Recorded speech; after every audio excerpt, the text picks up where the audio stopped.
Welcome. I'm Kinetic Symphony. I hunt down and report on weird and true mysterious stories, from glitches to the paranormal.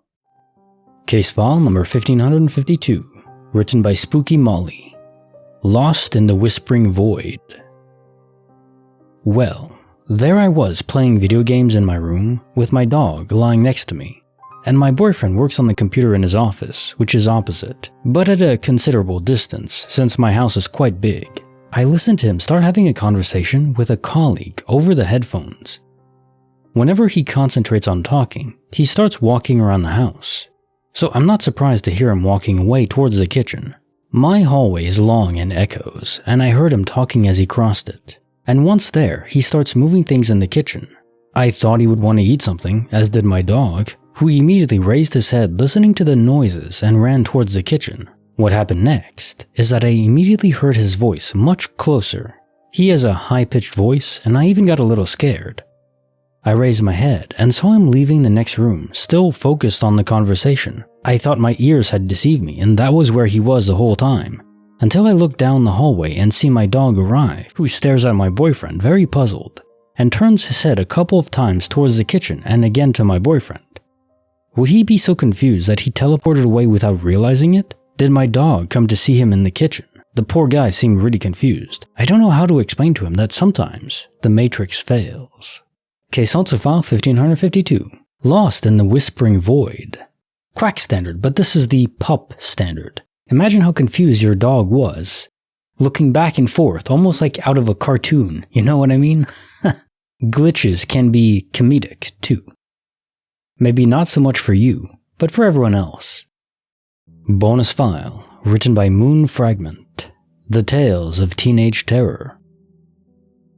This happened when we were high school seniors, 17 and 18, and not too long ago, so I remember it well. For context, my brother and I are close in age, so it was common for us to share a friend group. In high school, we had this close friend who would come stay over at our house multiple times a week. The three of us were super close. We would always hang out in my brother's room, which was in the basement, basically encompassing the whole small basement, so there weren't any adjacent rooms. Now onto the incident. We were hanging out in his room after school, maybe 5 p.m.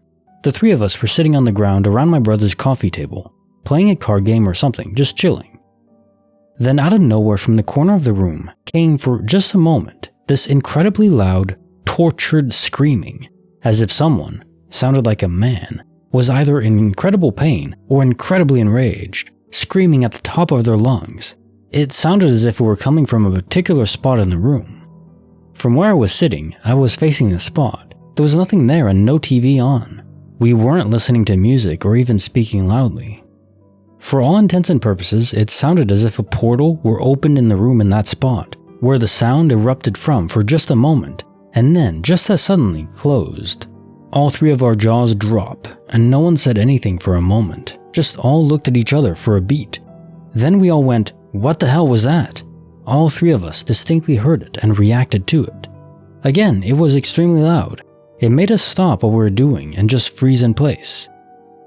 My brother went upstairs to check things out. The living room is directly above the basement. My father was watching TV, Game of Thrones I remember specifically, but it was at a normal, if not somewhat low volume, so not loud enough for us to hear downstairs. Sometimes if the TV was really loud in the living room, you could hear it in the basement, but it would sound like you imagine, like muffled TV sounds coming from upstairs. This scream was an isolated sound and specifically sounded like it came from the right corner of the room, so away from the upstairs TV, which would be directly above where we sat, and as if it was level with us, not coming from above. And of course it was loud and clear, not muffled in the least. Also, the scene in question did not match up with the sound or even screaming or shouting at all. If I recall correctly, it was either a dialogue scene or something like that. I think at the time we just laughed it off, but the more I think about it, the more unsettling it is. All three of us still recall it with the same details I presented, so it's not like I made it up or dreamt it. The other occurrences are not as interesting, but involve material evidence. They both occurred around the same time, with the same brother and friend. The first one is maybe more classic glitch. Our friend got a shirt from a fashion expo. It was a printed shirt that could only be found from this brand at this specific place for the limited time of the expo. Since my friend would stay over so frequently, and we would go to and from school together, it was typical for him to bring a change of clothes and inevitably leave something behind. So when I found the shirt in my drawer, I didn't think anything of it. I went to return it to said friend, but lo and behold, he already had his shirt. So then there were 2 shirts. No one else went to this expo. He only received 1 shirt, and no one else in his family had this shirt. The shirts were identical. Maybe not as interesting, but for some reason this made us flip our lid more than the other occurrence. It became a kind of shirtgate for a long time. The other occurrence I didn't recall until my brother mentioned it yesterday. It is somewhat more sinister than the first. Apparently, once me, my brother, and our friend were hanging out in my brother's room, the same basement room. We went out for a short while, maybe half an hour tops, and when we came back, my brother's glasses were on his bed, perfectly dismantled. They were not broken, crushed, or snapped, as what happens if you accidentally sit on them or crush them. They were neatly taken apart. We have no idea how this could have occurred either. Case notes of the bonus file. The Tales of Teenage Terror. So yeah, one common theory given for strange noises in old homes are pipes, old pipes that creak and warp and bend because of the metal contracting and they're old, so maybe they're not screwed in correctly, stuff like that. But that would be fairly consistent. You would hear it often, not just a single time, so I don't think it can be that. In short, it would be a recurring event. And then we got a multiverse switcheroo. Of course, you never know from which universe it's coming. It doesn't have to be necessarily adjacent. But I think it's more likely to be, probably easier to travel that distance between those universes. It's just the funny comedic aspect to it because in those universes, the shirt is just gone. The item, I don't believe matter can ever just be created. Well, it takes energy if it does, but in terms of just switching things about, the universes aren't creating or adding new energy to them. So in those cases, stuff is just moving about. And some people are losing stuff all the time and they never get anything back, like yours truly. But the last story is the strangest one.